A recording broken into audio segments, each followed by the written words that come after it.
Good afternoon, ladies and gentlemen, and welcome back to a special episode of Powercast, where we will be recapping Power Book 4 Force, Season 3, Episode 8, Build, Build Better Back? Yeah, that's it. Build back Uh, better. that's it, Build Back Better. Thank you very much, yes. So today I'm your host, Richard Billy Jr., and I'm joined with Miss Dana Abercrombie. How's it going, Dana? I am alive and well. We're doing good. That's good to hear. So, for those that are wondering what's going on with Gary, well, unfortunately, Gary is in the hospital. He had a bit of a sickle cell crisis the other day. I did speak with him, and he is doing okay. I mean, obviously, he's recovering in the hospital, but he obviously needs a lot of rest. So, unfortunately, he is unable to join us today. We still wanted to cover this episode because I know a lot of you have been wondering where is our recap of episode 8. So yeah, we still wanted to do that, but Gary will be back for sure. We hope to have him back in time for maybe the finale or the next episode. It all depends, but I'm thinking the finale for sure. He'll be back by then. But yeah, definitely he did want to thank everybody for their continued support, send your well wishes. But I did want to let everybody know he is doing okay because I did speak to him. Um, and I will also add that I hope everyone had a great holiday season, a great Christmas. We are coming up here close to New Year's, so I hope that if you are going to be going out for New Year's, you definitely have a safe, fun time wherever you decide to go. Um, but yes, without further ado, you guys wanted to hear our thoughts on episode 8, so we're going to jump right into that. And I'm going to let Dana start because this week it would be her turn to go first. So, Dana, when you are ready, let us know what your takeaways are for this episode. Muted again. I am always muted. Okay, so my takes for this was this was a very interesting episode. A lot of things were long overdue. We kept saying, when is JP gonna go? What's going on with Myra? What's going on with Miguel? Are they gonna team up? Are they not gonna team up? Is this gonna be like an Avengers Civil War situation going on? And so with this, I will say that it helped move a lot of things along. And it also made me a little sad. It played on my emotions, which is very good. So obviously we have to talk about the big part, which is DMAC and the brother who's JP. Um, it was very interesting, and I started to, we foreshadowed this a little bit. Their relationship has gotten much better. There is more talking and less screaming. JP has entered a stage where he accepts what his son does. It doesn't mean that he likes it, but he accepts it. We had the introduction of Genesis, like we actually saw Genesis in the previous episode, so we're like, oh, maybe something will happen there. But I think now, with the death of JP, those choices and situations are completely out of the window. That's not going to happen because obviously he is solely focused, and rightfully so, on his father and what is happening, the fact that his father is dead.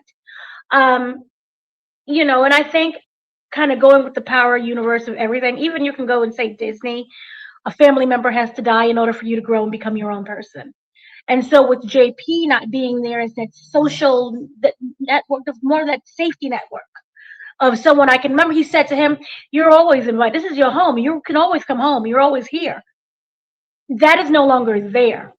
So we're going to have to see him learn how to make choices by himself. I do not think that he has the education, and I mean like the street education and the logistical skills. Sometimes it's going to take some time. We also take Tariq and what he was doing and remember the marriages and setting everybody up. But I think that we're going to see probably the growth of him, which will continue with the other, which is the other series of Origin. Nope, Legacy. Sorry. And we'll see him kind of fine tune those skills. But right now, the thought of let's go into college and I'm a gangster. he's not really, he's bad at it, but this is what he chooses to do. And I think life has kind of pushed him in that way because his father was killed. So he's going to have a much stronger motive of that happening. I don't, and I also wonder, does he have the capacity to understand that a lot of this is due to him? When I spoke to the actor who plays DMAC, and one of our conversations was like, does he understand what the consequences of his actions? And he doesn't. And I'm wondering if we'll see that hit. We have this episode, well, not this episode, the next episode, 9 and 10. Will he understand that he is kind of directly, all his actions have consequences? So while it's like, yeah, I did this and it was quick and it was easy, it's not quick and easy because look at the long term outcome of this. You don't have a father. You potentially could lose an uncle at this moment. Genesis can now be in harm's way, and we don't know. But I'm just trying to say, this could be a really great learning lesson for Tommy. Not Tommy, sorry, for DMAC. And I'm wondering if that has to come at a cost to Tommy. Now, obviously, I don't see him, hitting the dirt bucket at the finale of this show. But it would be very interesting that is how they kind of play us in terms of, oh, Tommy's going to be on the next series, the next iteration of another show, and he's going to guide everyone. And Legacy is literally just everyone who survived kind of finding their own way. We see him in all these different videos posting up with all these, other actors from Raising Canaan and all the other shit, not the other Raising Canaan, with, oh gosh, Raising Canaan. I was right. No, I'm wrong. Power Book 2. Sorry. Ghost. We see Yeah. him with Power Book Ghost Power Book 2, and I'm like, maybe that's actually what's the big throwing me off. Maybe that's the big thing. That's the screen moment. I know a lot of people got very angry at us when we were like, oh, is Spencer Moore really Ghost? It's just a theory. We just talk. It's just a theory. Okay, we don't write this. Calm down. We love Spencer Moore. Go check out the elevator interview that I did with him on Brilliant Minds on the Entertainment Channel. But the point that I'm saying is, wouldn't that be interesting if Tommy is the one that gets got? It could even be not even just the finale. It could be the first episode of Legacy, where it's like, fly, my children, and then he dies. And it's a whole Disney moment where you have the whole, Mufasa's dead, and now he has to go and face the hyenas by himself, and Timon and Pumbaa is there, and come to find out Timon and Pumbaa is like Tariq finding his own way, and why is Brayden in the video? So, there's a lot of questions that I have that we don't have answers to, but I'm just trying to say, in terms of this relationship with JP and DMAC, I am happy that they were able to reconcile. And I spoke to the actor who plays JP, and he talked about how important that moment meant for him. And he was really upset in terms of, it felt like a blow to his ego, where why is his uncle stepping up in his father's place? And of course, he paid the ultimate sacrifice for that, because he does not have kind of like the smarts to, hey, maybe not confront him this way. Oh, I am muted. Maybe let's confront him another way. And so rolling up on him was very interesting. And also on top of that, you notice the pattern when it comes to Jenard being high all the time. He always seems to get got. So maybe now we can just focus Jenard and not be high, so that random people aren't just beating you down in the middle of the street and then your boys are clowning you. That would be great. So that was one of the big takeaways. I am, sad for that moment, but I think it's something that had to happen. Just in general, you have to push the boy out the nest, and what better way than to kill the father? So I like that. I like to say I like that happened. People died. This whole Miguel and Tommy team up is interesting, and of course they're doing it for Myra, but Miguel seems to have like more heart in it this time, where it's like, I made my choice to die. I don't like you, Tommy. I'm going to team up with you. And not just like, I'm going to team up with you. I'm going to protect you. And of course, we all know he's doing this because of Myra, because that's the only common denominator that they have between each other. But you kind of see him like give a bit of his power to Tommy, and they kind of protect each other that way. And the whole thing with Myra, these are the worst assassins I've ever seen in my entire just existence.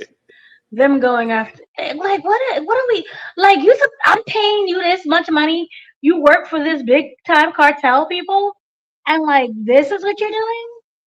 I don't understand, why is it so hard for, and it was like two of them before, there was two of them with Tommy, now there's Myra with one in the car. You have a car is like 10 people, run someone over and call it a day.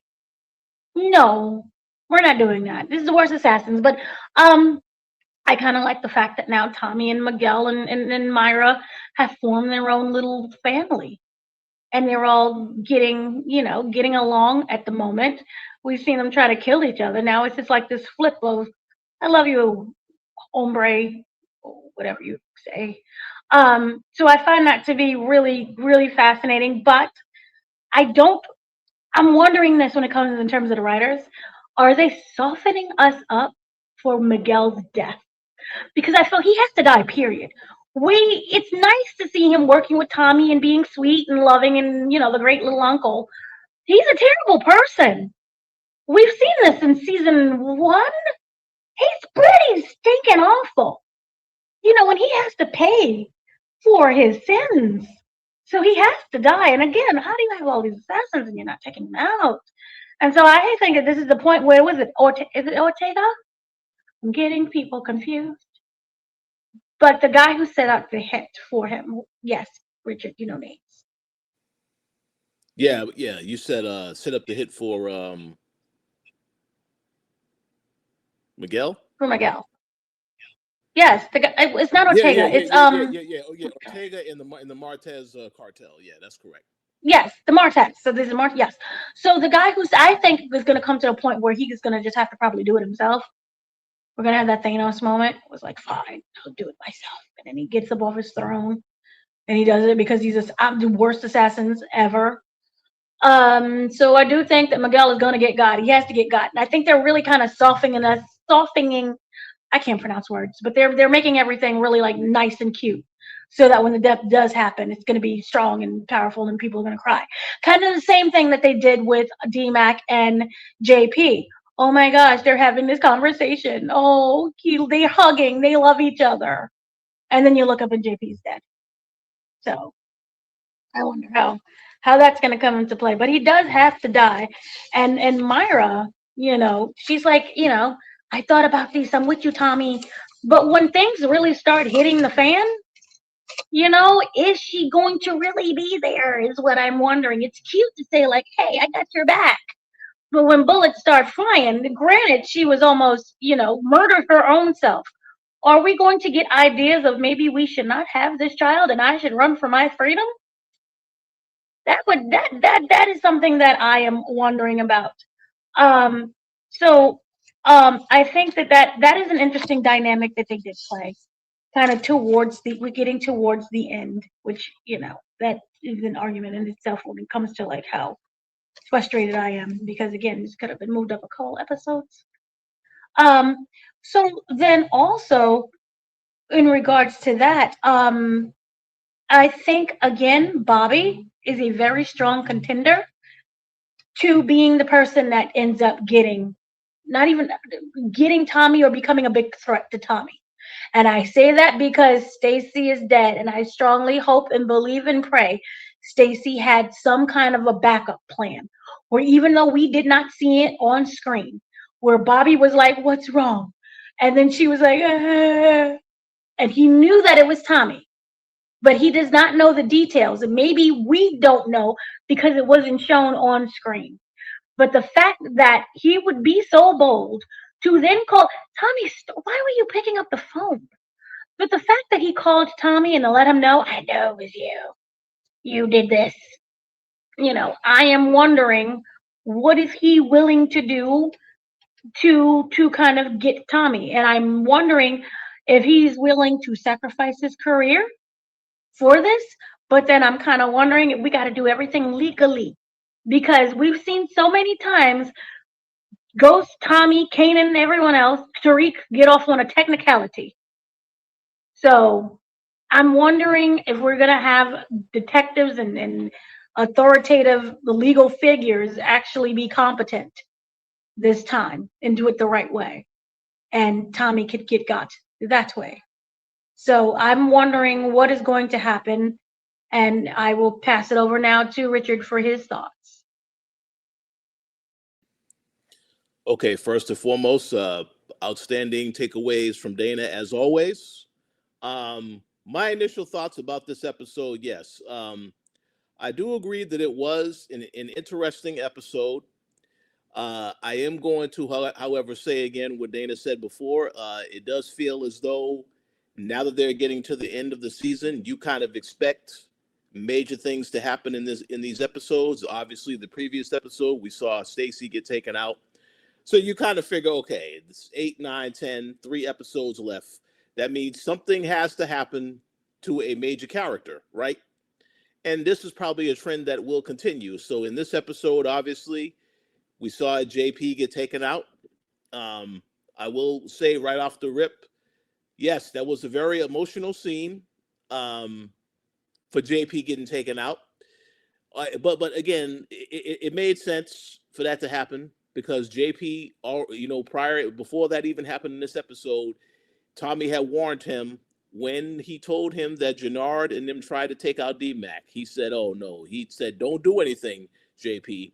And of course, JP went after Jenard and whooped him in front of his boys. So you kind of figure that was going to happen after that. So it is what it is. But very, very intense. I'll get into that in a minute, though. But let me go with my 2 takeaways from this episode. Since we're already talking about Jenard and Diamond, I'm going to just go ahead and get into them first. Obviously, the main thing about this episode is that, Jenard, when the episode starts out, Jenard, is basically talking with Diamond. Diamond is telling Jenard, hey, you need to go back and contact Shanti. Y'all need to keep working together. And of course, we know what happened in the previous episode, the fact that Shanti and Jenard are completely over with. So when he does try to go to talk to her, of course, once again, he's denied. And again, he finally comes back and tells Diamond later what the deal is with that whole situation.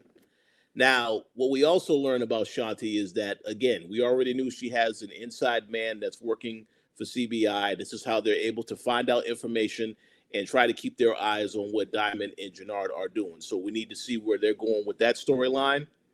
But outside of that, like I said, JP does find Jenard in this episode. When Jenard is high at the time. He's high pretty much, I would say, for most of this episode. But he finds him, he whoops him in front of his boy, and obviously Jenard is not happy about that. Then he goes back to talk to Diamond about what's happening, and then he confesses to Diamond, yes, I'm no longer working with Shanti. Things did not work out. And then at this point in time, you have the other CO who has been working with Diamond all of last season, the one who disagreed with him about selling fentanyl in the jails. Pretty much she comes there and she tells him that she's out, and then Diamond just takes her out, shooting through walls, takes her out. Yes, and it's just business, right? So there you go. She's out the picture. Now, obviously, this whole episode is about Diamond and Tommy trying to get themselves in a position to because obviously we know Tommy is no longer a part of CBI. Diamond is trying to build up his team while Tommy is also trying to build up his team. So this is what they're doing moving forward. But pretty much after he takes her out, he does eventually meet Shanti in this episode. And basically, Shanti tells him and warns him, Jenard, you still can't trust Jenard. He still would take you out. He's always been plotting to take you out. And of course, Diamond does not believe any of that.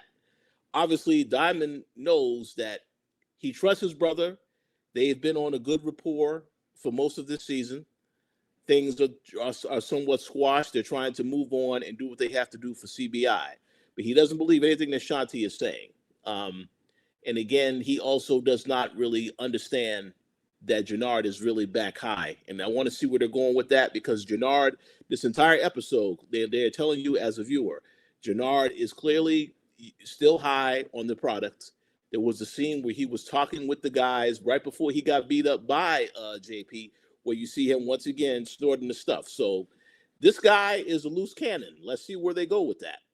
And then obviously, what happens that towards the end of the episode with Jenard is that he has this whole thing where they find out King Kilo is getting out, and they now they know that they want to basically go after D-Mac. And when he goes to meet up with King Kilo, he says, "Oh, I want D-Mac. I want to take him out, get him out of here." So when they go to JP's house, unfortunately, JP is there. D-Mac is nowhere to be found. And this is when things get very interesting because King Kilo brings his guys in there, and King Kilo, his other guy, Jojo, and Jenard. So this is when Tommy gets that phone call, and he hears JP is right there. And then, of course, what ends up happening is JP makes a comment and said, Jenard, you're not going to take me out. After I beat you down, you don't have the guts to take me out. And then there it goes. Bam, bam, boom, headshot, and 2 shots in the chest. So JP is out of here. Where I thought it got very interesting is, again, when Jenard decides to now take out King Kilo and JoJo after King Kilo says, no, we're out of the coalition, and we'll take care of D-Mac ourselves. So if you look up in the dictionary the word crash out, you should get this scene of what Jenard does, where he just shoots everybody. And then he has that sigh of relief. Clearly, this guy is still high. Yes, clearly this guy is still high, and that's what happens. He takes everybody out. But I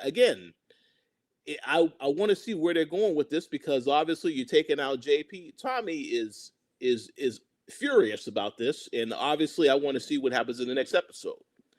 So we'll see where they go from there. But my second takeaway from this episode, I'm going to shift back over to Tommy. Dana, you already mentioned Bobby obviously wants Tommy after Stacy's murder. I also thought it was interesting that Tommy would answer the phone, and you're listening to this guy. Obviously, you're not saying anything over the phone, but I thought it was interesting for him to answer the phone. But it makes sense now that Bobby wants to go after him, and of course, we have to see how he's going to go about doing that. Tommy does, for the entirety of the episode, tries to avoid aligning himself with Miguel, even though Mireya tells him multiple times, you need help. And eventually he does do that. He does decide to keep working with Shanti, and he has this thing where he does approach Che to try to get some more product, and Che says, okay, I know that you're no longer in CBI. I'm going to give you 24 hours to sell all of this product. And of course, he decides, okay, I can do this. So of course, he tries to get help from Shanti. He reaches out to D-Mac, tells D-Mac, hey, I need you to be my number 2, sell this product. And of course, D-Mac goes and approaches his friend Marshall to try to get some help. Marshall disagrees. He doesn't want to do anything. He doesn't want to have anything to do with Tommy whatsoever, and kicks him out. And by the way, that was I thought that was a very funny argument between him and Marshall, where he says Marshall been making all this money, but he ain't paid no damn money for rent. I thought that was hilarious. Do you expose your boy like that? That was great. And I was watching that again with my brother. Yeah, they laughed at that scene. That was pretty hilarious. He exposed him like that. But it is what it is. We need to see where they go from here. But pretty much, eventually what ends up happening is, you do see earlier in the episode that basically Shanti's one of her inside men gave her money that he's been making from doing other stuff. And she uses that money to basically say, hey, this is what you need to give Che. I will give you this money. So she is agreeing to give that money to help out Tommy and Miguel in this situation. And then, of course, what happens prior to all of this is that we do see Mireya finally has this interaction with this assassin. And I agree 1,000% with what you said, Dana. The assassins are horrible in this show. This scene was very intense, however. Just this guy coming out of nowhere. And I guess he learned his lesson from the previous episode. Let me bring a gun instead of a knife this time. He brings a gun trying to take out Mireya. And then, of course, she obviously had the gun that Tommy gave her. She shoots him. And then, of course, they have this whole thing where he gets run over twice. That was a very intense scene. Very intense. Luckily, the baby is fine. And then, of course, at that moment, that's when Tommy says, when she says, you need to call Miguel. All right, fine, fine. He agrees to call Miguel, and they clean everything up and they take care of that situation. Now, obviously, we need to see what happens moving forward with everything that happened with these two in this episode. But overall, I would say, yes, it was an entertaining episode. I believe his name is Anthony Fleming the third. He did a great job as JP. We didn't see him much this season, but when we did see him, he did serve a purpose. So seeing him having to leave the show, it is unfortunate, but yes, to move the story forward, they needed to do something. And as we've already said, now that the season is coming to an end, it feels like everything has to happen. Stuff has to happen so you know something is going to happen. But yes, overall, though, still a very entertaining episode, and I look forward to seeing where they go from here, for sure. So, Yeah. did you have any thoughts that you wanted to? Yeah, go ahead. Yeah. There were some things that I wanted to expand upon because my notes are all over the place, but so here are some of the things that I wanted to mention quickly. I am trying to navigate this mic because y'all say my mic is always not on and low and terrible, so I'm trying. What is interesting is this.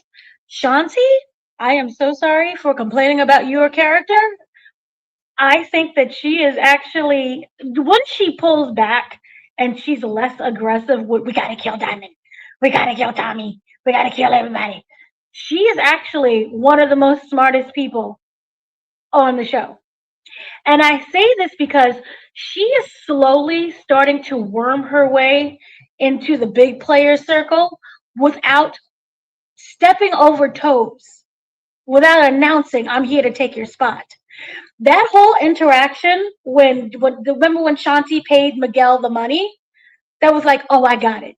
So it's like, oh, you're not only someone that we can rely on, but she was like, she made it known that she wants to be introduced as well. So it's like, I can provide for you. What can you do for me? And if you don't scratch my back, essentially you're dead. My back doesn't need scratching. I have no eczema. I'm good. But you kind of need me. And they realize that. And it's not so much a position of, oh, we got to take her out now. It's that she always seems to just, she's there. I got it. Don't worry about it. And so I'm wondering, what is this going to mean because it's not, people are going to start noticing that, hey, Tommy's not coming up with all this money. It's going to be this Shanti showstopper. Right? And so I'm wondering if she starts getting introduced to, say, Che or like the other players and other people, and she starts expanding, how much powerful she's going to get. Because she can easily start to slowly cut out Tommy. So that would be really interesting. And then with the killing of, I forgot the name, and I know it starts with K, but with the killing of that woman, now it's like, oh, look, she took out our people, but I'm starting to wonder is like, can she convince them to come on Kendra? Can she convince Kendra's people to come on her side? Now, she's also a woman. She's a power player. She knows what she's doing. She was teaming with Kendra. So it's like, hey, make me a lead. So I'm starting to wonder now, is she going to be the silent threat? She was always a threat. But she didn't reveal all. And also when it came to like Jenard crashing out and revealing everything to Diamond, it was interesting that he didn't reveal everything to Diamond. So he's holding on to some things as well. I'm sorry, I completely screwed it up. When Shanti crashed out and was revealing everything to Tommy, she didn't reveal everything. So she is technically still holding the cards while giving information. And remember how Tommy always said, need to know basis. So with her emotional right now, she's still able to focus in. She's not going crazy and telling everything that needs to be told, because it then could come back to her. She's sprinkling those seeds for her to take over and for Tommy to start taking out other people. Think, oh, you came after me, which is true, but it's not the full truth. So I'm starting to like Shanti. She's the smart one over here. So I do like that aspect. Another thing that slightly kind of bothered me, and this is just a tiny little technicality, and I understand why he did it, but also it still aggravated me. If your son is a part of the crime industry, even if he's Lil Pookie on the block, do not save your son's name under his street name. You put that over the government name so that when the street people come looking for him, they won't know his name. Now, granted, they knew his government name because it was like, he's not in here. Look under D for DMAC. Now, granted, they knew both of the names, but just for me, I would always be like, just save under the government name so that if, say, one of these people took my phone, you won't be there because they don't know your real name is actually Taylor Bernard Shaw and you're running around as uh, Pookie number two.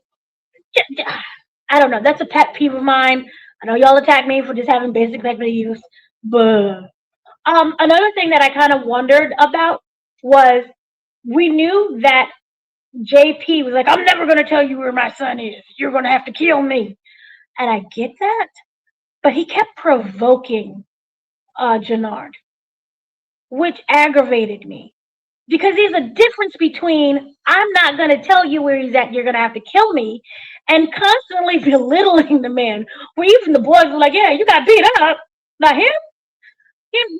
Maybe don't do that. And so I'm kind of wondering if he knew that that would set him off.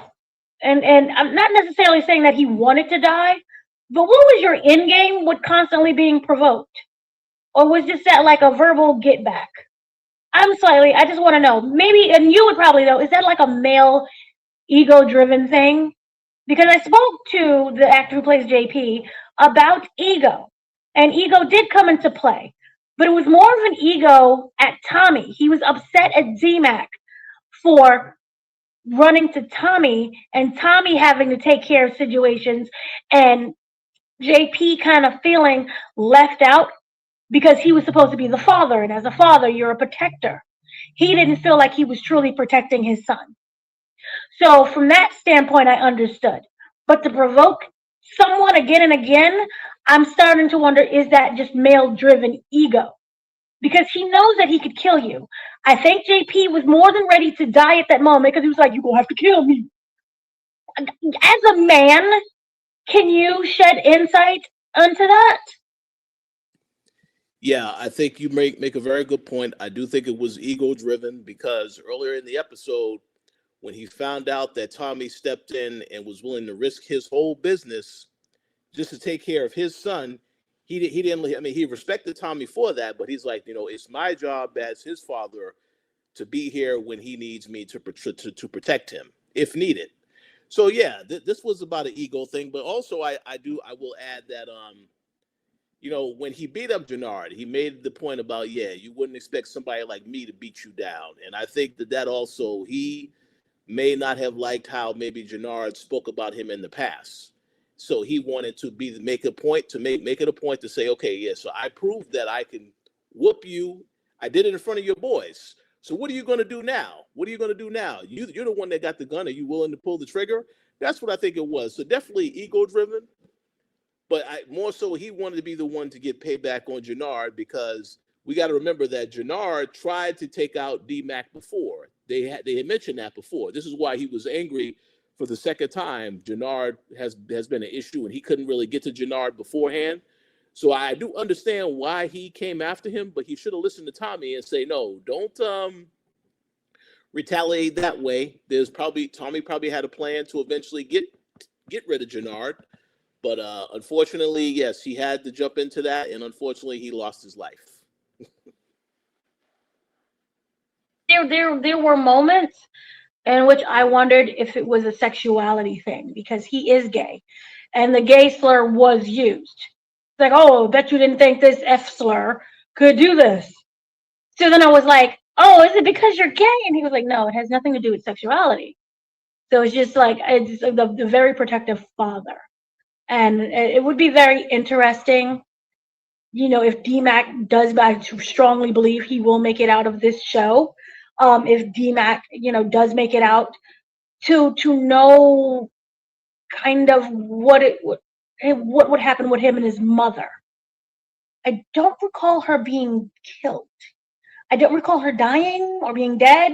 I know that she poisoned him with like, oh, your father is a terrible person. Your father is this and this and this, and this is why he grew up hating his father. I don't remember if she is still alive. And so if she is alive, I'm wondering, yeah. Yeah, I don't think we ever got an answer about that. That's a very good question because I don't recall them saying what happened to her either. Yeah, but go Right. ahead. So I would just love to know, like, will he then go back to his mother and be like, this is what happened. You lied to me. He loved me, blah, blah, blah. But I would love to know kind of that side of him because we never seen him. And does he interact differently around his mother? And I don't think that we're going to actually see that because he's so up under Tommy, Unc. Come on, Unc. My name. So that should be kind of interesting dynamic. Maybe we'll get it later in Legacy. I don't know. Yeah, we'll have to wait and see. That's a very good point. I also would like to see that interaction and how it plays out. Um, but yeah, I guess we'll get our answer eventually. Um, so there actually are a couple of questions that I wanted to ask. Now, I'm going to ask this question first because you already brought this topic up in about this episode. Now, you mentioned Shanti, and you mentioned the fact that Shanti obviously she played a very big role in this episode because she is pretty much she's been working with Tommy for a couple episodes now, and then of course when they was in a rut, they know they got to get this money, and they're about ready to give this money to Che. She's the one that is stepping in to now say, okay, I want to be the one to help with that process. But here's my question, because you asked this question: do you think we as viewers do we feel that Tommy should fully trust Shanti and her intentions? Because, like you said, her whole goal when this whole season started, she wants to be the one that is meets Che and basically get everyone else out the picture and be the one to facilitate and run her own organization, but on a higher level. So, do you think, based upon what happened in this episode, do you think that we can still trust her, or do you think that she can also be one to turn on Tommy later if she needs to?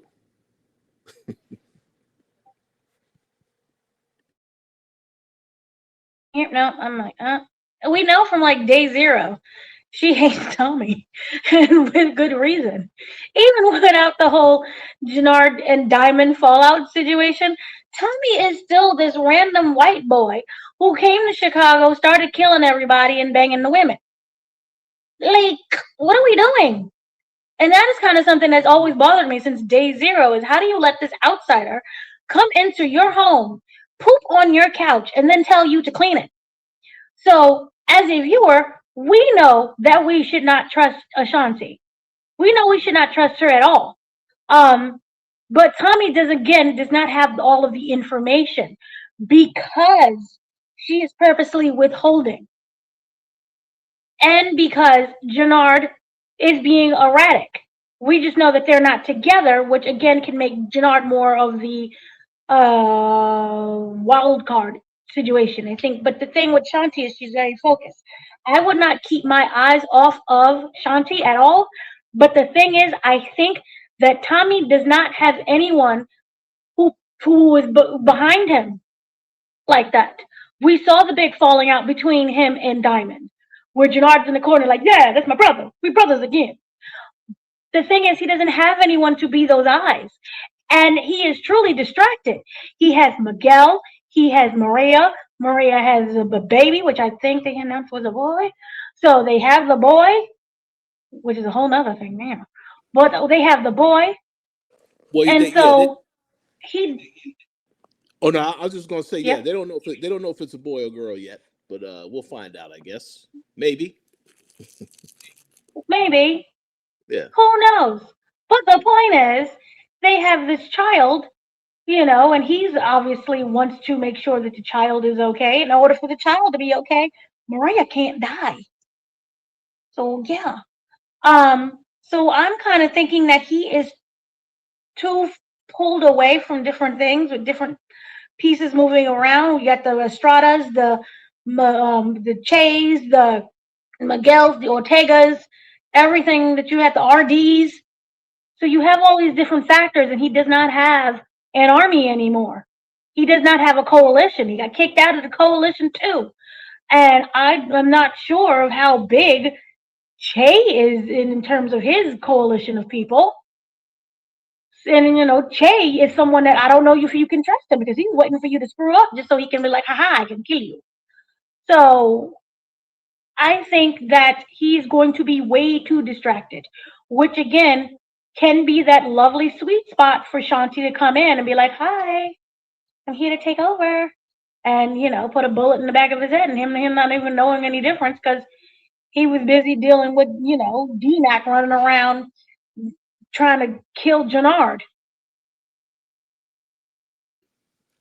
I agree 100%. And let me just make a comment and say this is exactly why, once again, I do not like the fact that they said, yes, Tommy will be going on to the next show.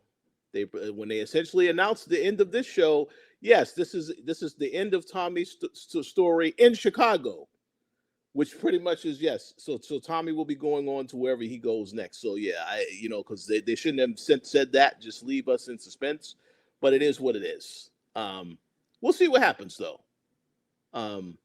But I do want to ask another question now because we'll see where they're going with Shanti.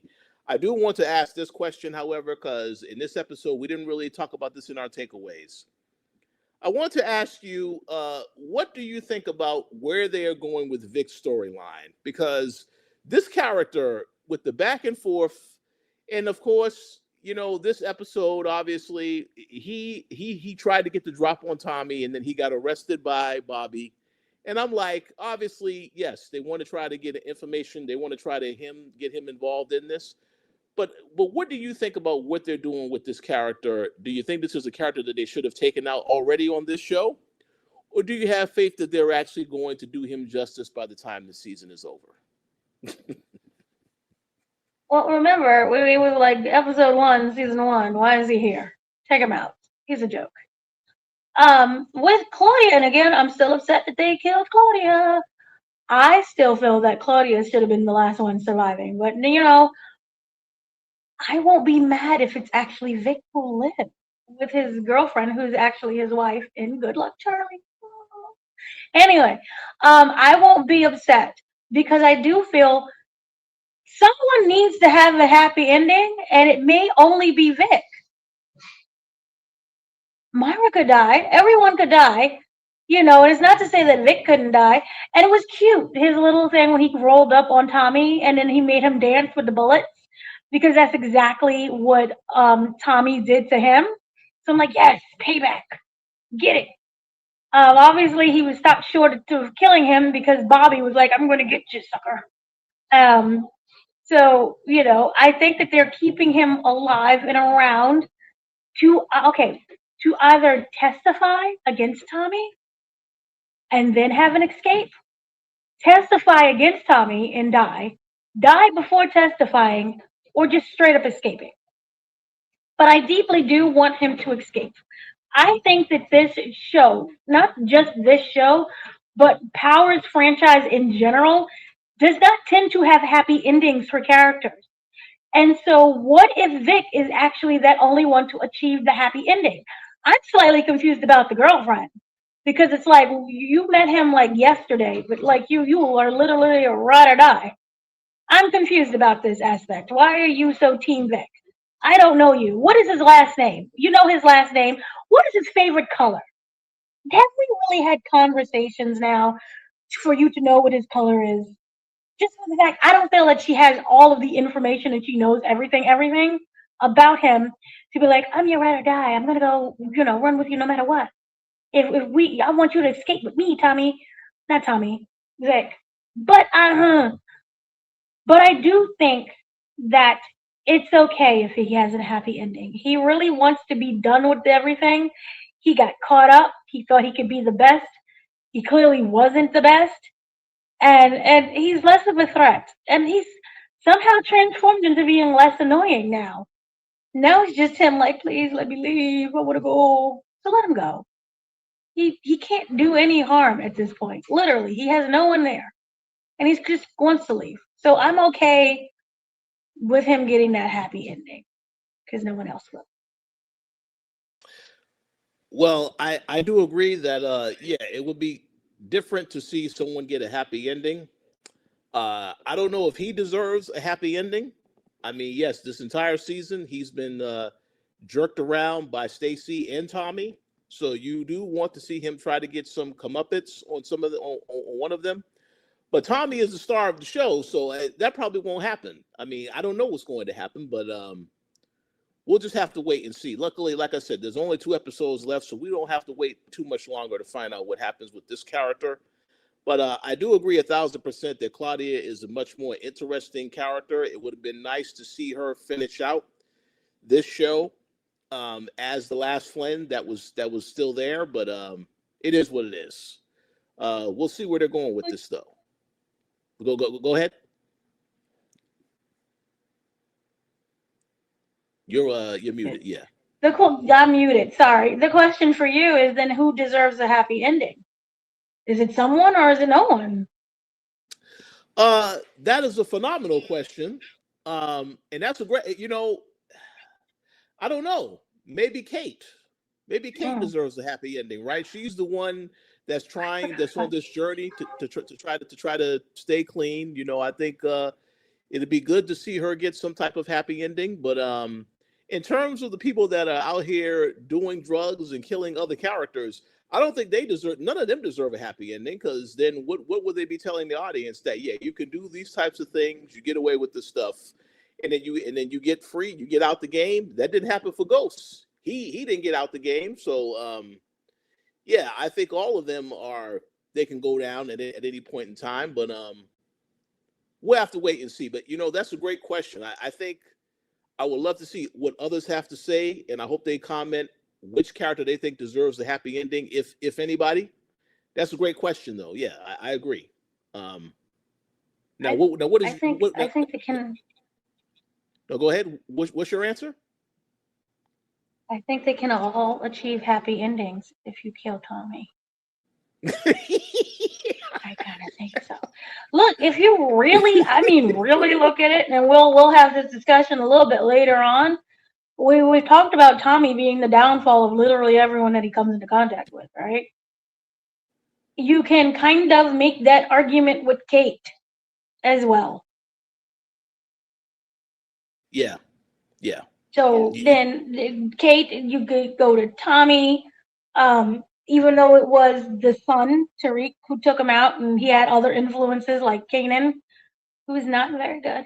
But but everyone that he has kind of come into contact with has kind of suffered because of him. Tommy, you can make the argument, helped, even though Ghost was trying to protect Tommy from the very beginning of not Tommy, sorry. Ghost was trying to protect Tariq from the very beginning about this lifestyle, right? And then you have the aspect of Tommy tried to kill Tariq several times, right? Including his mother, Tasha. Then you have the father, the Irish dad, whose name I'm forgetting, the Claudia's father, die because of him, because of Tommy. Claudia being sent out to kill Tommy. Yes, she botched her own thing, but because she knew Tommy, and because of what she did to Tommy, she's dead. Vic can die at any moment because of Tommy. Jenard, Tommy. Diamond, Tommy. Shanti, not because of her own actions, but once Tommy figures out, Tommy. So I think that everyone can get a piece of that lovely happy kingdom if Tommy is I don't understand. Why are we just not ganging up together to take out Tommy? This is what I don't get. He's the big bad wolf of the situation. He's causing all this destruction ever since he arrived in Chicago. Let's just have a peace treaty. Remember? And this is not even like, oh, you're being crazy. Remember the Bloods and the Crips, the actual Bloods and the Crips had a peace treaty? Back in the 90s or whatever it was? Let's have a peace treaty for a week and we all take out Tommy. and don't tell anybody.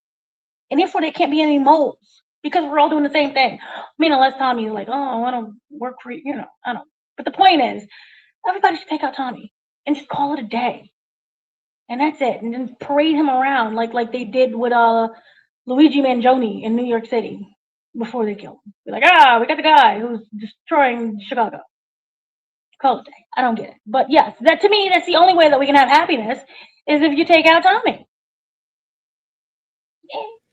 I think that's a very, very good, a very fair point because, yeah, ever since Tommy has been a part of this show, obviously he's the star of the show, but yeah, he definitely is the outsider trying to take over Chicago and see to go to the point of what you have said before multiple times about the show somewhat feeling rushed. I want to see how they wrap this up with the last two episodes in regards because we know Tommy has to leave Chicago, right? He's not going to stay in Chicago.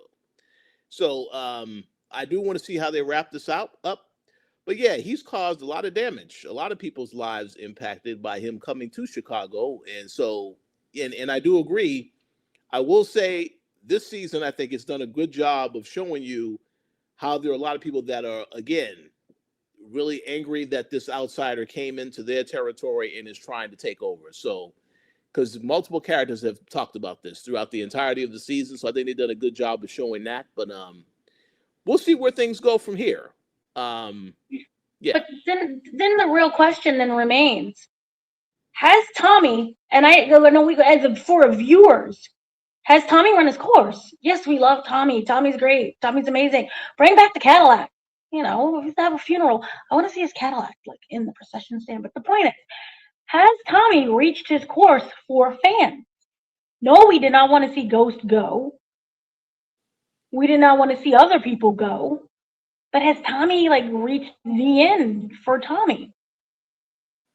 What more of his story? Yes, you can now pivot into fatherhood. But I'm wondering, is that dragging on the character? Or could that involve an evolution of the character? And then if that is an evolution of the character, what does he evolve to? In order to evolve, I am wondering, does he have to completely step out of the drug game? Or what then does he become as a father who is still running around the city acting crazy? I don't know. And also, where's Liliana? Wasn't that the child name? Proctor's daughter. Not Liliana. Lisa Marie. Yeah, Lisa Marie. Lily. Yep. Lisa Marie. Where's Lisa Marie? So I'm just kind of wondering. That's a great question. Hey, listen. She if obviously Tariq and Tommy are a part of Legacy, that she has an issue with both of those characters. So yeah, that would be a great place for her to show up to try and get some revenge on Tommy for taking out her father. That makes a lot of sense, but we have to see where they go with that. But the other point that I was going to add very, very briefly is I think you made a lot of good points about have we run our course with Tommy. I will give them credit and say at least one thing that I did notice this season that I did not notice in the previous two seasons. Tommy is still irrational when he makes certain decisions. However, he definitely, they tried to show him thinking some things through. Like the whole thing with Claudia when she came out, he was very careful not to say anything over the phone because he knew she was being watched by the Fed, stuff like that. So he does think to some extent, because in the original Power, Tommy definitely wasn't thinking. He was a loose cannon, a lot more so. So he does have a little bit of that has evolved. And then, of course, the other thing is that he is basically coming in, trying to take over. He's trying to play the role of a ghost in this particular show. But again, still making the ridiculous decisions that only he makes, that are just going way above and beyond to expose yourself, really make a statement about showing people that you are in charge and stuff like that.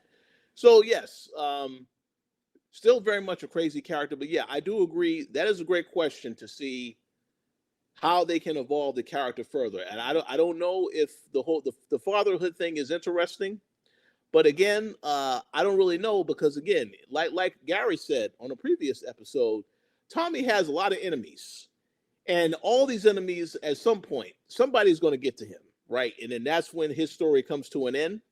So I do want to see where they go from here. Obviously, as you know, you've mentioned before, there is a movie that's being worked on. I know our very good friend Hip Hop Gamer had got that information. So I do want to see if that movie, like you said, that should be the end of his story. Um, but I do want to see how they get there with these next two episodes, because clearly there's some stuff that he needs to resolve, and obviously his goal is going to be now to take out Jenard, and that actually I want to segue that into the final question that I was going to ask, which is, what do you think is next for Jenard after this episode? Clearly, things went very crazy towards the end. So I'm just curious what your thoughts on what's next for this character.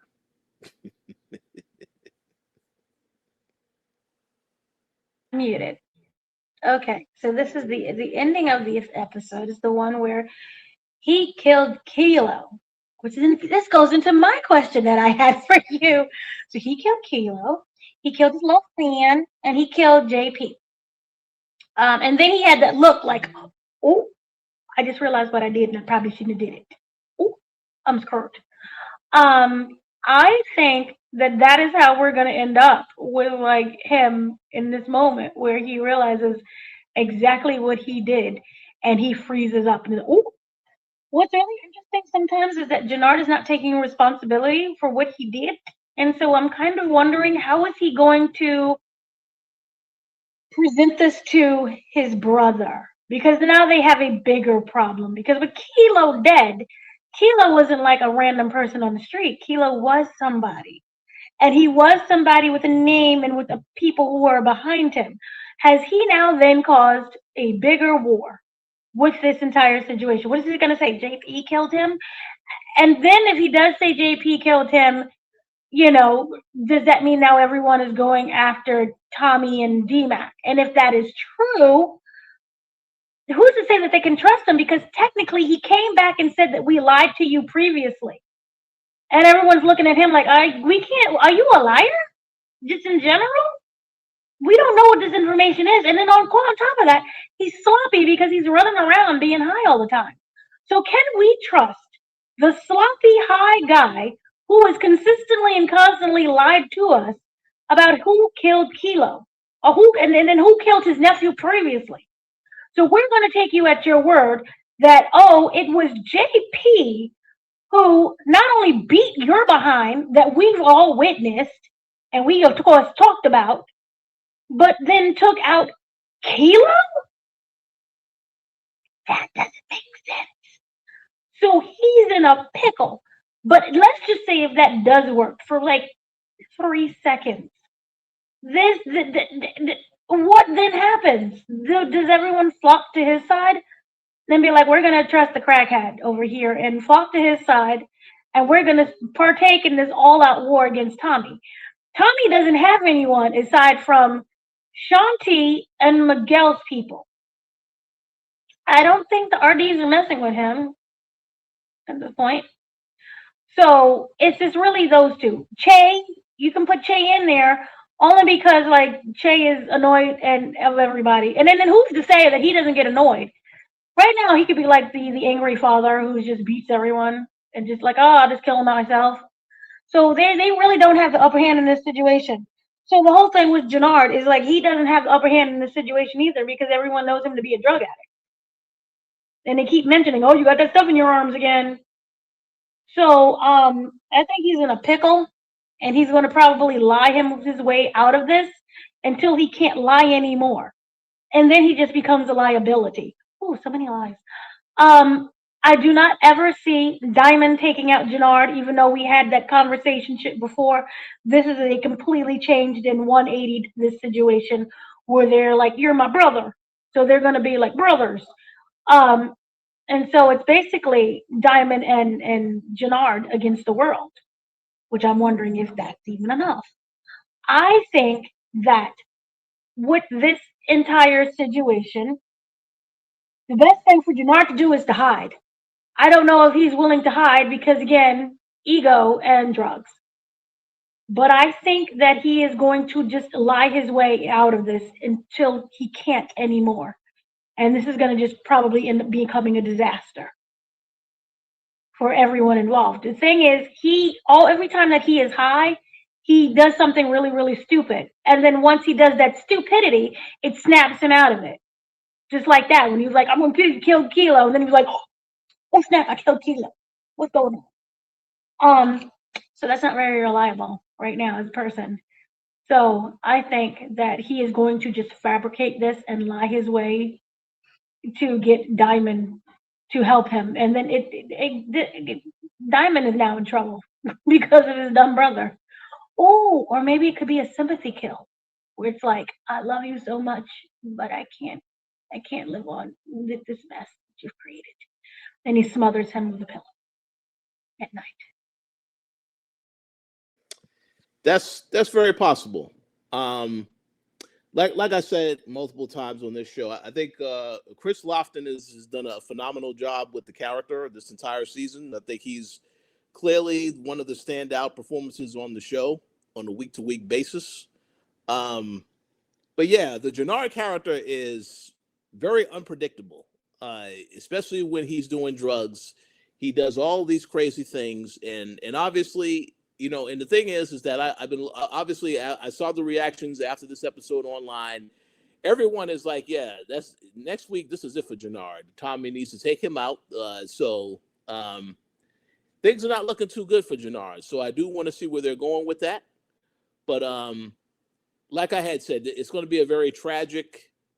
I think it's going to be a very tragic end for that character when it does come to that. Because again, the whole thing about you doing the drugs, that to me really, that makes it hit a little bit harder, because we've seen multiple shows of characters when they get on the drugs, and it just completely changes them for the worse. This character, however, is a likable character, at least in terms of how he reacts to certain situations. Like I said, Chris Lofton has done a great job with the acting, but yeah, he's definitely not going to have a happy ending. We know that for a fact. So let's see how it plays out. But yeah, I think everything you said is a valid point. He's probably going to lie, not really tell Diamond the truth about whatever is going on with that particular situation, and then obviously just see how things play out. So, but overall, I am looking forward to seeing what happens. So I guess we got to stay tuned. We'll find out soon. The next episode drops Friday, this upcoming Friday. So looking forward to seeing where they go with that. But before we wrap up, are there any other thoughts that you wanted to mention? Any other questions that you had that you wanted to ask? And if you have any any other things you want to plug as well.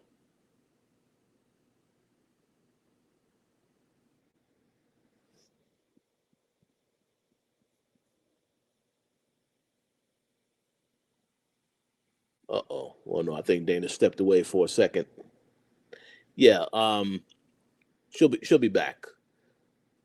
Yeah, but everybody, I definitely want you to leave your questions, thoughts on this episode.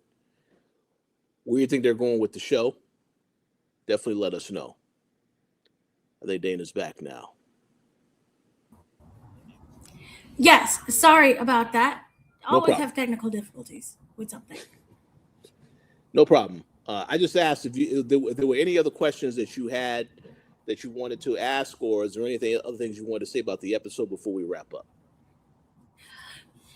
Yeah, it just really is about what are the repercussions of not just Jenard's actions, but with Kilo.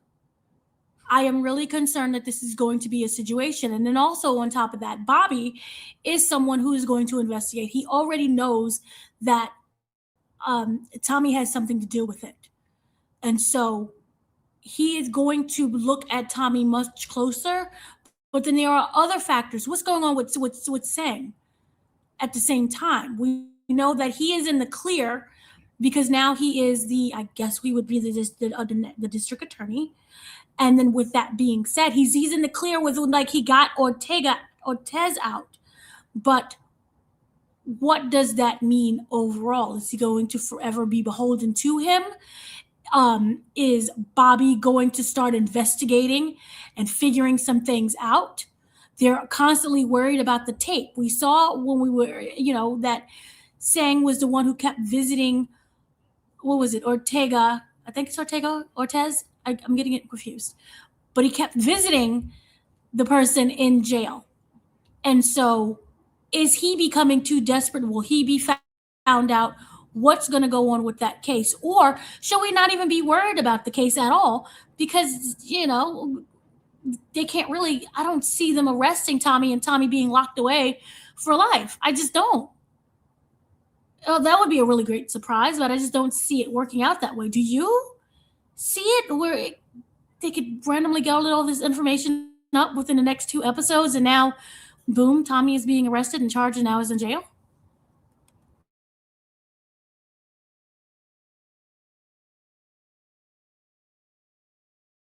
Mute it, you're muted. Sorry about that. You're talking about with Ortega? With Ortega.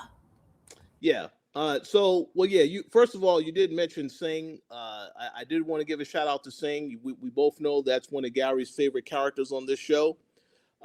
This guy getting cleared, and now he is, of course, the acting attorney in Stacy's position.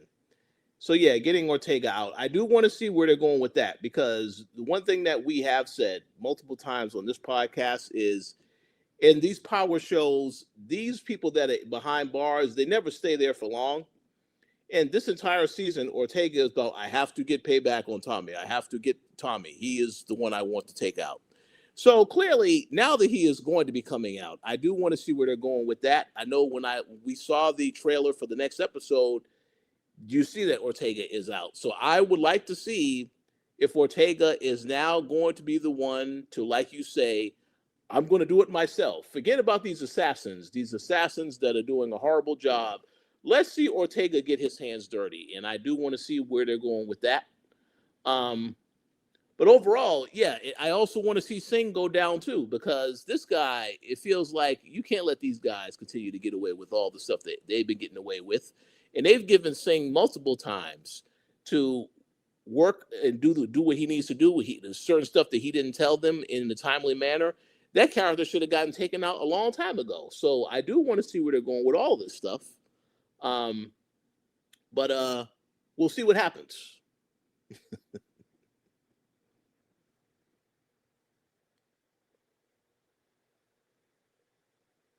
Wait, so were there any other questions? Or are you good? No, that was everything that I kind of had. I'm just kind of wondering, what is everyone's end game? How does that happen? There's so many people who could come across sideways and that we don't expect, and it could actually come and ruin the Tommy party.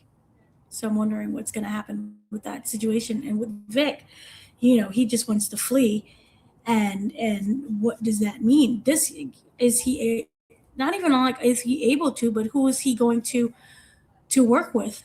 Is he going to be like, hey, Stacy's dead, I'm free? Or is it like, I'm going to work with you now, Singh? And then how long does Singh need him? Is it going to be a forever thing? Like, yeah, do this one thing for me, and then you're free. But then wait, just do this another thing that we need from you, and then you're free. Is it a Triple H situation where he keeps making promises and never lives up to it? I wonder.